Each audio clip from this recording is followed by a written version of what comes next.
Welcome to the Recruitment Equation, the no-nonsense podcast where we get real about what it takes to succeed in talent acquisition. We're diving into the world of recruitment, the wins, the challenges, and everything in between. From innovative strategies to unfiltered conversations with industry leaders, we're here to give you the insights you need to elevate the way you attract and hire. This episode is supported by Beyond Talents and Develop Diverse, your partner for future-proof talent attraction. Let's get started.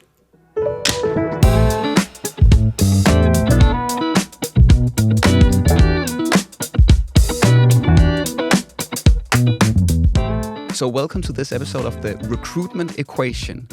Now, I have you, Pete, on the spot because we haven't decided yet what we're going to talk about.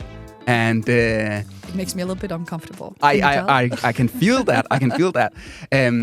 But as we just, you just mentioned, we've now done these episodes with guests. Now we have some time with each other. And we actually have like a common interest because we met each other when I was at Interflow, working with minimizing unconscious bias. You are, of course, at Develop Diverse, still working with minimizing unconscious bias. But I want to know, why here? Why Develop Diverse? You are, as I know, you're a hardcore businesswoman. You could have gone in many directions with your career. So why Develop Diverse? I get that question a lot, actually, both because some people meet me and they, what is this? What is this Develop Diverse? But of course also because throughout the history of Develop Diverse, we've also had to raise money. We've had to find investors and also great colleagues that I've had to sort of tell them, why do I believe in this in the first place? But I think I've always been so drawn to solving fundamentally problems in society that I care about. I am a business woman very much, but I don't care too much about the making money part. I care about I have that drive that is deep within me, and when I see an issue that is not fair, to solve that. So I think for years I was into, I have a background from Copenhagen Business School within organizational communication, and very much into, how do we make workplaces work in terms of communication? Because you can't see that as something that is separated from culture or operations or business, for that matter. It's part of it, right? And that always I had a big interest in that. So going into startup, that actually happened a little bit by coincidence that I went to the startup world. I came from the charities, working both in Red Cross and Danish Refugee Council, because I really had that drive to solve societal problems. But I was also way too impatient to work in these organizations. And that's nothing bad about those organizations. They really do solve something very important and do very important work. And I only have praise for those organizations. But for me, I couldn't find my space because I wanted to move faster. Yeah. I wanted to solve something faster. I couldn't wait until I had the whole organization with me. So going into the startup world, I really found a place where I could move fast, I could execute, and going into human behavior research in the beginning to understand how do we actually react to different things as humans, also within organizations, but also in different aspects, and moving into another startup after that on employee engagement. Yeah. So really into the people space and whether you call it, I call it HR tech. I think HR is a little bit old-fashioned these days. I won't get into that. But really going into that, and for many years speaking to leaders within people and culture, within HR organizations, to understand the drivers behind and the big pains that most HR organizations had. And that's where it began to come in, actually, where I remember I had one leader from a large retail that told me, employee engagement is nice, but my real problem is to get women into leadership. Interesting. So at the end of the day, I was with a very successful startup at the time called Pecan, and doing really well. I was doing really well, and I had a really good time there. I never intended to not be part of that organization anymore, but that started something within me to say, okay, why are there no women in leadership? looking around, also in my own organization and around the other organizations, and started reading about this. And then I met my previous co-founder, and sort of that's how it kicked off, right? But I think that is the Develop Diverse is on a mission to solve the block the biases within the recruitment process, because so often we are creating in our talent attraction processes is where it starts. We create this cookie cutter recipe of what does a successful person look like. Yeah. And it's not based on data, or it's not based on to look at, okay, what is the most successful person in these roles on a global level or anything like that. But we take it from our biases. We take it from, you know what, John was successful in this role. I just want another John. And in some roles, because there's societal stereotypes, there will only have been men or women if we look at caretaking roles. Yeah. And that really was nagging me. Yeah. And wanted to block that, or sort of solve that with blocking those biases and make people aware of their own biases. Yeah. And that's how that's what we do with Develop Diverse, of course. And continue to do. Yeah, because when I first learned about Develop Diverse, it was a tool where I could put in my job ad. Yeah. And then it analyzed it for me, and then it told me, you are using these words, they will discourage a specific demographic from actually applying. You are speaking right now in a specific language only for one demographic. Is that what you do now? Is that your tool? Do you do that and other things, or have you totally pivoted? Just to tell me a bit about where Develop Diverse is today. Yeah, so in the very beginning, we started analyzing. We wanted to block bias in all sorts of text, all kinds of text everywhere. No matter where you would be. But I think over time, we've also become both more, sometimes you also get more realistic as you start a company. Anyone out there that has tried that will know that. But I think for us, it's also about getting back to basics and understanding after talking and really being out there for many years now, right? It starts with attraction. If we want to make a difference in the workplaces, where that is really the place where it's so much to gain and so much opportunity, also for the organization, so much to win for them, but also something for us to actually support on and actually solve. So it was the job ads that we focused on, blocking bias in job ads specifically only. And then we moved into employer branding content as well, so career sites. Yeah. But also internal guides, employee handbooks. Yeah. I specifically remember one organization where we analyzed, they had, after using Develop Diverse, we looked at the job ads. Those were inclusive. That's what we call it. Yeah. We don't target communication towards anyone, any specific genders or any specific ethnicities. We make it inclusive for everybody. And one organization, they were, after using us, and we looked at the job ads inclusive, but then we looked at the guidelines for hiring and recruiting. And here, when we're looking to recruit ambitious and strong individuals, it doesn't matter about the job ad, right? Because the people within the organization will still look for strong, ambitious individuals that we tend to associate mainly with one demographic group, which are young men that we tend to associate. Not because other demographics aren't strong and ambitious, obviously. No.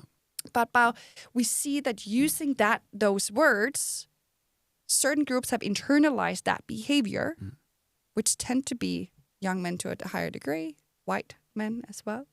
Whereas we see other underrepresented ethnicities, older population, will not identify with that to the same degree, not because they aren't strong and ambitious, but simply because of the story in society and because we know that you tend to not be associated with those words. And we also see that in the words online. Yeah.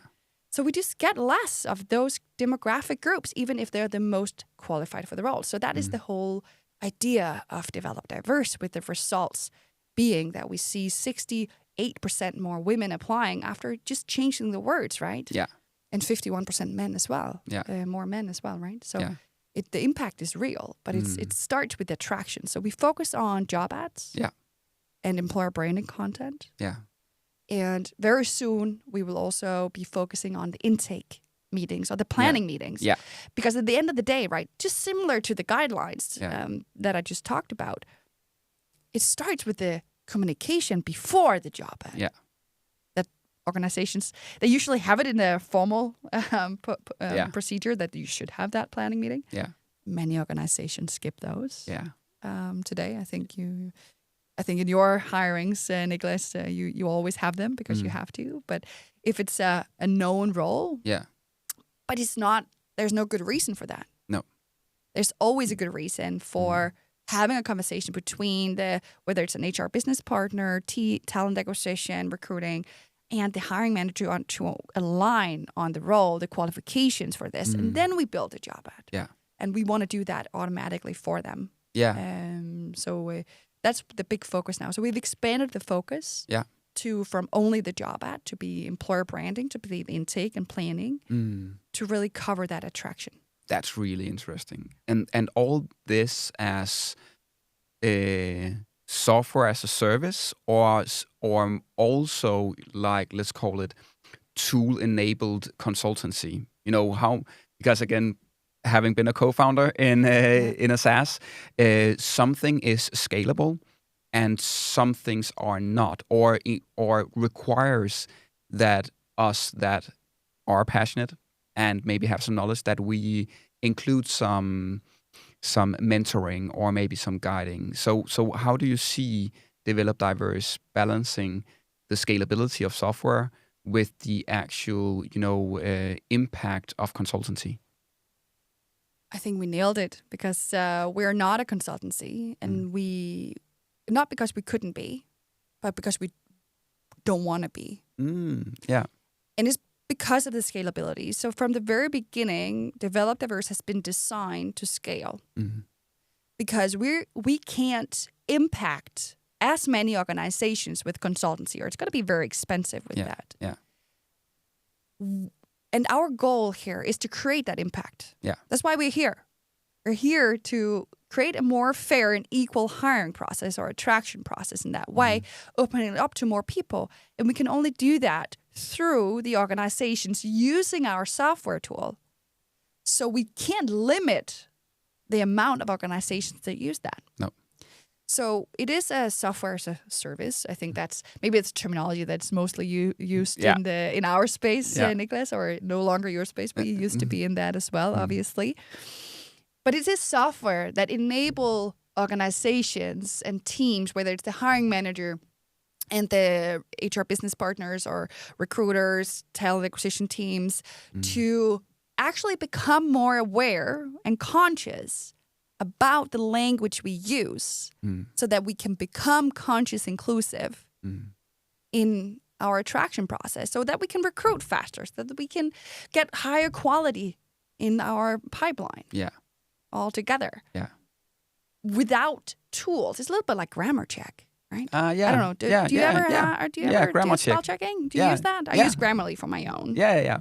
Because even if I studied English and I see myself to be fairly good at English, I still need grammar check, right? I still can't put those commas right. I still can't. Sometimes I make those spelling mistakes, or I translate directly from Danish, some weird word like peppernut, that we talked about earlier. Yeah. And I still need that grammar check. And that's a little bit like Develop Diverse. It's not because we're bad people, but we all have these biases, right? Yeah. That's also what you have been. I know that you talk a lot about that as well, Nicklas. And we have these biases. Let's become conscious. Yeah. Because only then we can make a difference, both as individuals. And we want to be that supporting enabler for you to have that choice to even get there. Yeah. And we want to get out to as many people as possible, because that's the only way we can make a real difference. Yeah, exactly. And now you've been in the game for quite some years now. And what do you see as still the biggest challenges when you talk with enterprise corporates? Of course, they know they need to be inclusive. They know they want to be inclusive. So what are the challenges, limiting how inclusive they are?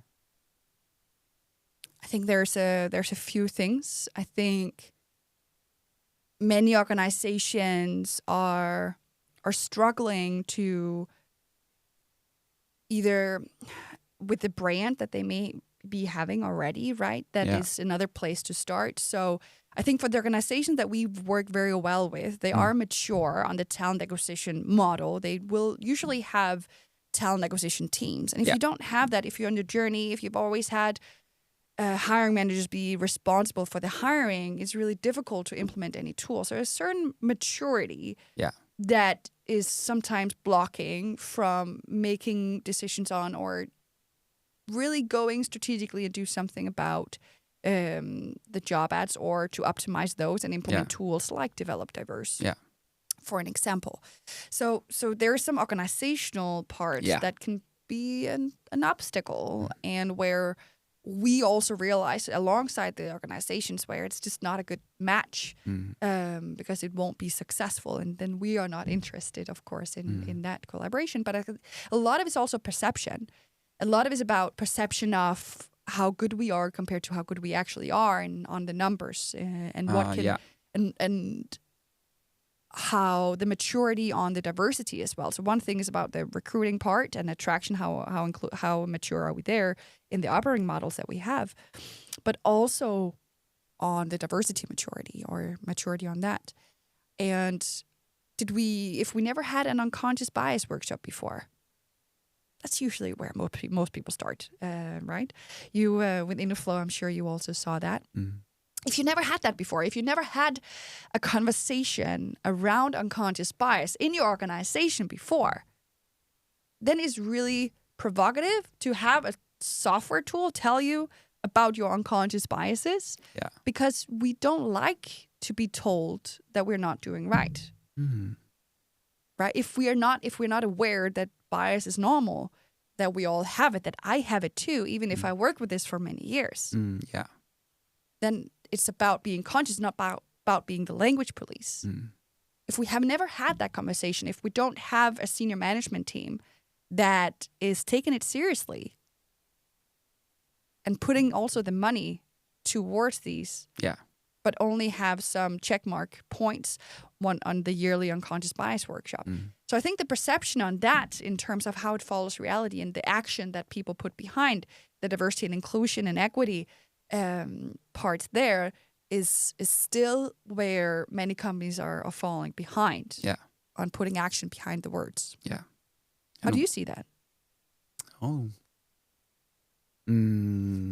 I actually think we just had the conversation before going into this, that especially for some reason, because I'm privileged enough to also travel outside of Denmark, and there is something going on in this country.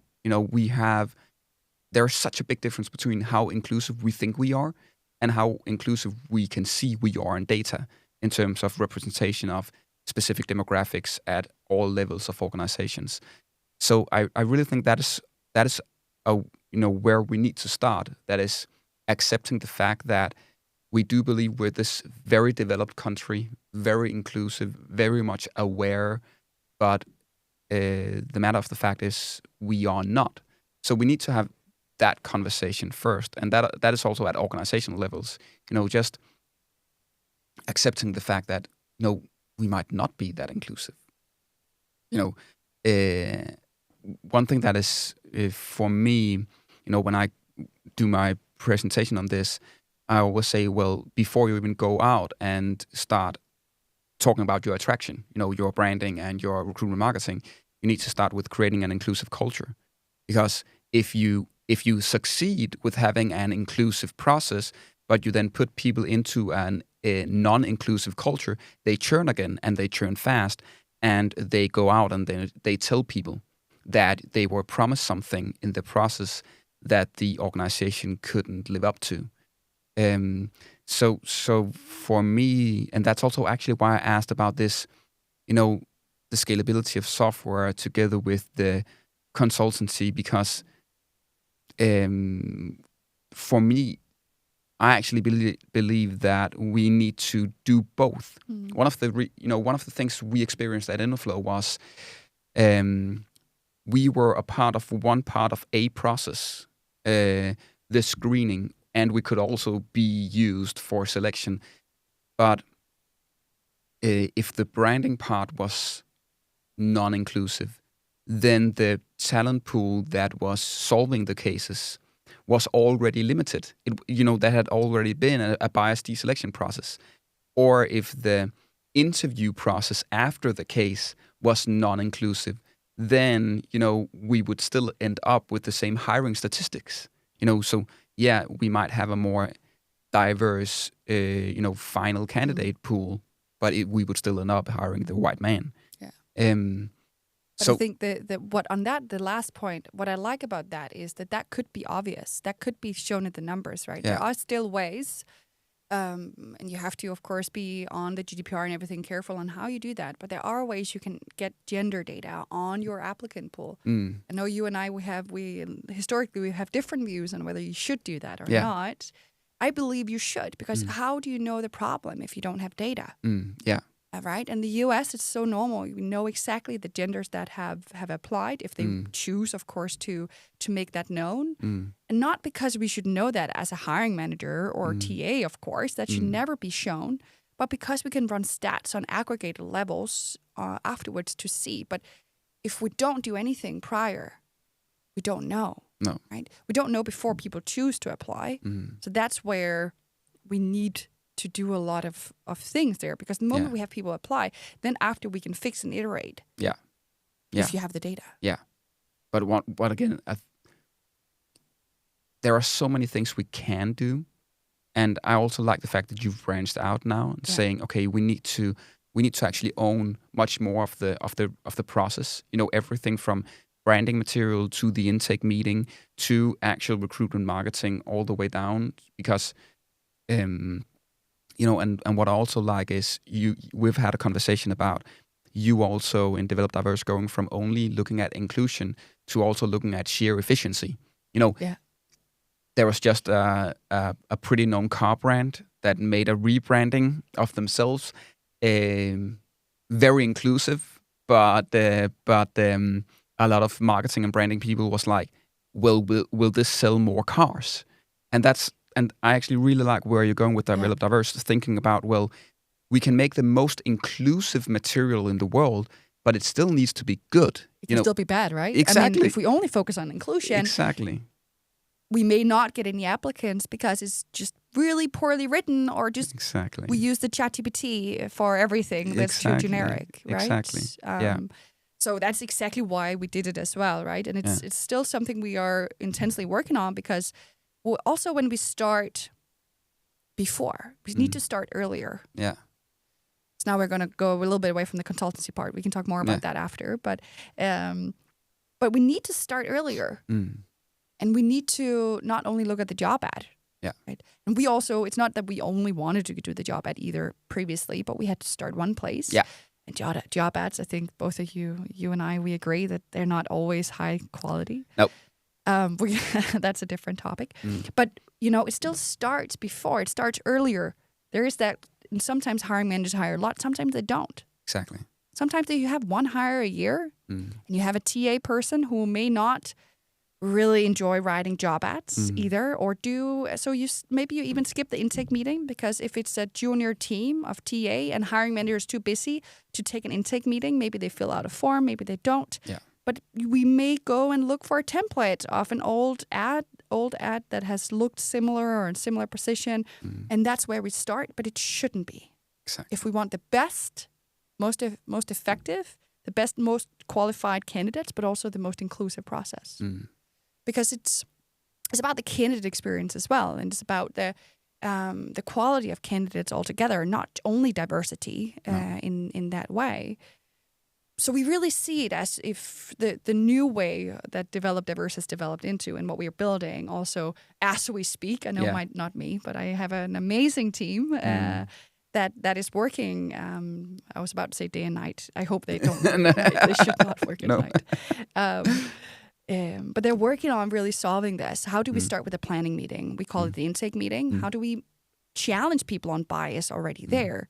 How do we ensure that we ask people to be specific so that we get away from the very generic job ads, that we only write the most important things, because we know that different demographic groups, again, will interpret things differently. So how do we become specific? How do we write the best performing job ads from that planning meeting, and then we generate it for you. Yeah. Right? With all the best practice in mind, not because AI tells you to, but because we've had human experts that have defined what that looks like. Yeah.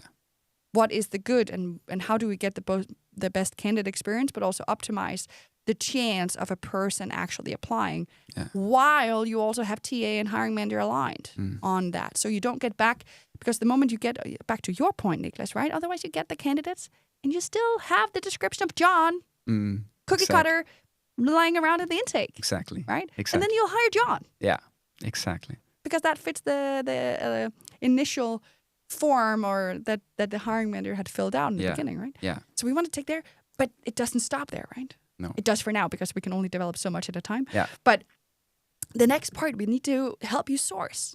Yeah. Imagine we can actually create more inclusive and good performing sourcing material. Yeah. Interview questions. Yeah. Screening questions. We will not be able, we're not a hiring agency and we won't be, right? No. So working with like Beyond Talent, for an example, it's still important, of course, but we can generate and support people on blocking biases in more parts of the attraction. Yeah.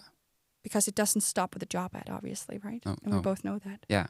What is the pushback you get? Because again, in my, I would imagine that it's not difficult to sell the values, the ideas of, being inclusive. All CAs, all companies know they need to be, but there are still companies out there that, are not your customers. Yes. So what are the pushbacks? What are the the skeptics out there? Yeah. What are they skeptical about? It's a lot on.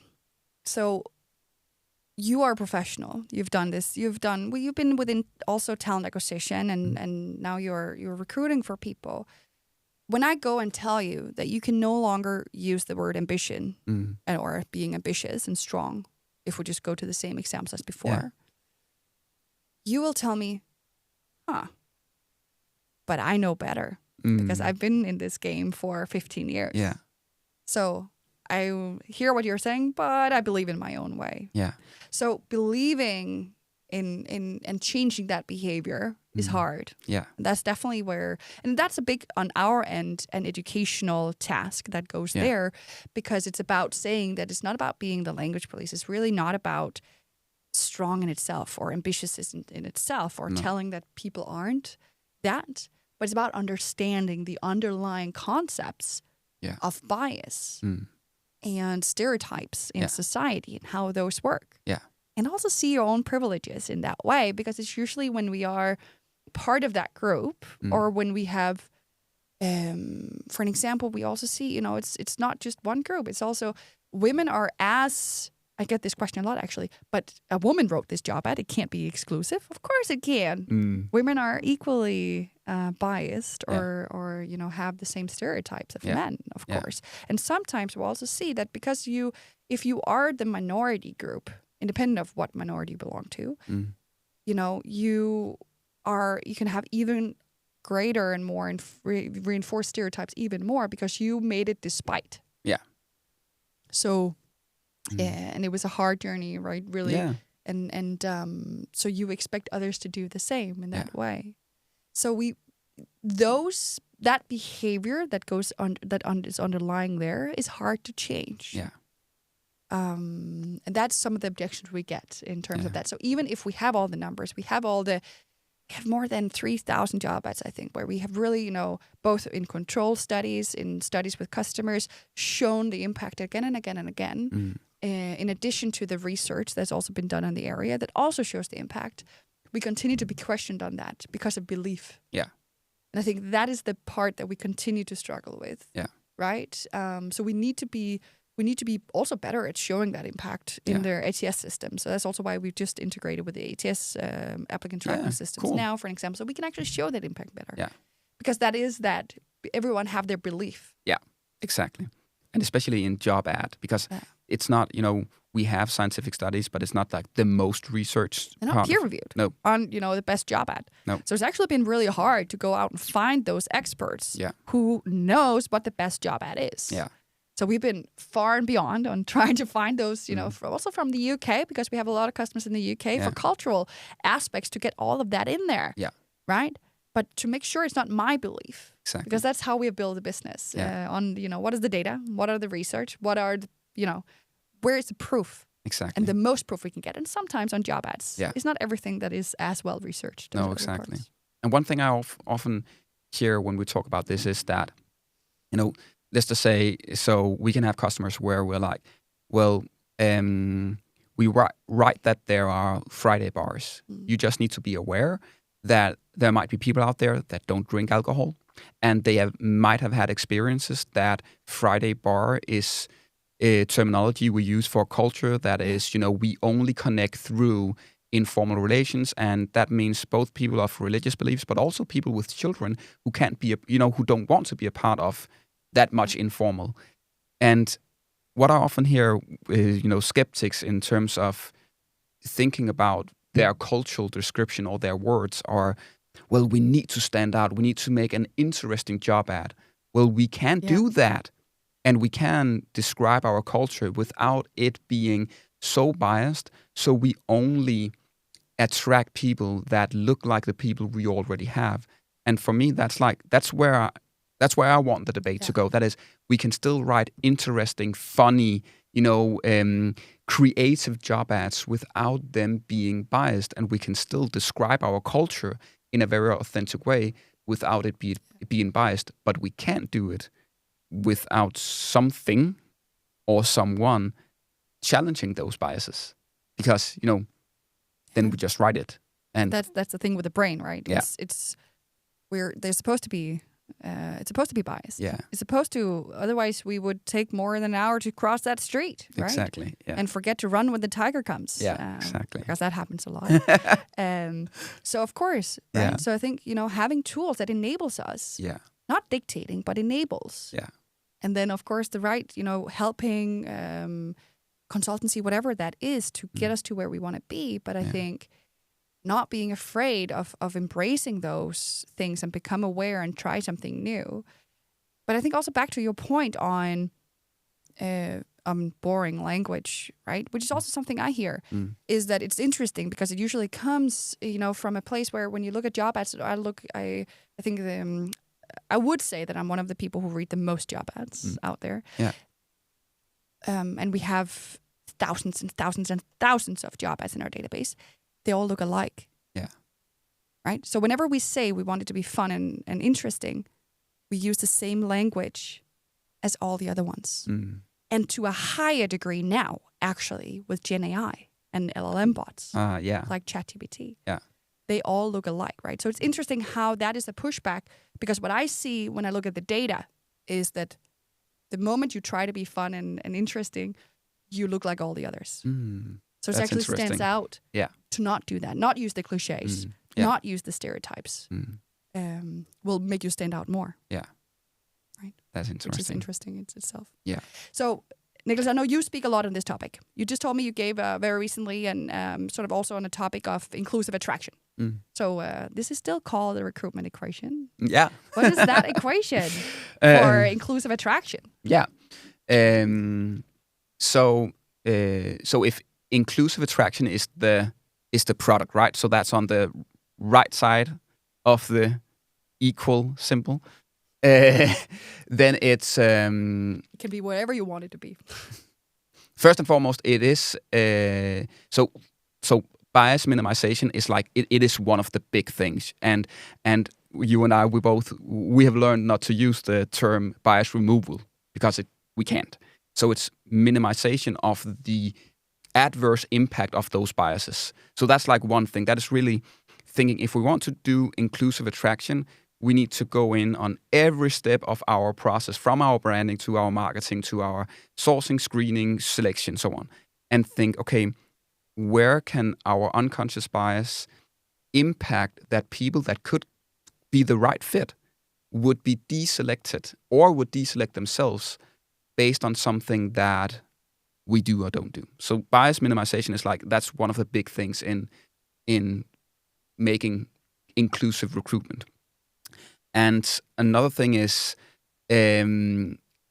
like this thinking inclusion in the hiring team or in the hiring organization. This is like one of the first things. It's one thing is minimizing bias. Another thing is,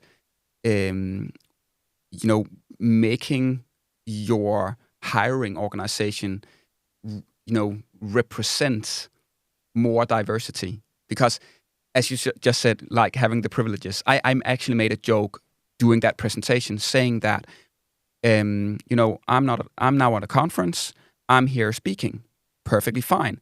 Why aren't there any, sign language interpreter? So none of the, organizers had thought about that a person who would be hearing impaired could go to such a conference, and because none of them are hearing impaired. So they would never consider. Yeah. We talked about the language in this podcast. Our go-to would be doing it in Danish. You and I, we're Danish. Yes, exactly. So for me, one thing is constantly thinking about minimizing bias. The other thing is thinking about how can we ensure we get as many perspectives in on our recruitment process as we possibly can, so we know that someone is thinking about, well, if you are dyslexic or if you have dyslexia, would you have a hard time in our recruitment process? If you were a person without a LinkedIn profile, they exist. I know it's like a shock, but they exist. Would you have a hard time in our recruitment process? So and of course, this is very difficult to do in every recruitment process, but just making that audit, ensuring that you sometimes have people with, that represent different perspectives. Do just a short tryout of your recruitment process, because most of us that are hiring managers or that are TAs, we will never know how it is to be someone who is from a specific demographic or have a specific, it can also be neurodiversity or whatever. Yeah. So we need to make those audits, and we never do. We never do. We have that cookie cutter. Exactly. For the most part, at least. But it's because it's easy. It is, yeah. And we don't want to change. And also because one thing I do believe is that we have in TA and HR and people and culture, we have high ambitions, we have good intentions, we are very passionate, but we are only supporting an organization. So that change management, that is like the most important thing. If we don't get the business to understand why we need to do stuff differently than we have done, for the last 40 or 50 years, then we can yell and scream and we can use, we can implement tools, it won't matter. What do you think if you were to put up this equation and, make attraction, recruitment more inclusive? What would be your building blocks? I think the team is always the big building block, of course. I mean, you can't do that without a team. And you cannot, sometimes, there's the people who are the team, but you are responsible as well for having a diverse team. Diversity doesn't solve everything. Inclusion does. We talked about this as well. So, of course, that needs to be there. But you cannot expect, if we don't give tools to our teams and we don't have diverse or representation in our team for the population that we are looking for or the population that we are serving, depending on whether we are retail, whatever, we need to have the customers represented somehow in our organization. And if we don't have that, we have a responsibility to do that, right? So the hiring the right people for the TA team or for the HR, whoever does the hiring, we should make it's represented in different voices, different opinions. Otherwise, we won't be inclusive, independent of the tools we implement. But we also need enablement because the team is very busy. Yeah. I think all the TA teams out there, everyone listening, will probably think, okay, when we will have time to do that? Yeah. Because all the hirings, we have all the time. Yeah. We are so busy in the everyday tasks that we can't do that. So we also have a responsibility to make sure we have time and it's prioritized. Yeah. Also from a senior level. And the money is put behind it, the resources put behind it, if we want to make a difference. Yeah. There's so many business cases out there. Why should we care? Why should we care about diversity and inclusion in the first place? Right? So there's no excuses anymore, I believe. And then the tools. Yeah. But the senior management, the time has to be there, the team has to be there, and then the tools. And that's not only for job ads, obviously, but for multiple places. That's an important part of the equation. We could keep this. Let's end on that note. That was good. Yeah, that you nailed that. That was nice. Thank you for stepping into this conversation without knowing what it was going to be about. And thank you for being a great co-host doing these episodes. We're going to do a lot more. Exactly. Thank you so much, Nicklas. It's such a pleasure. Thanks, Pete.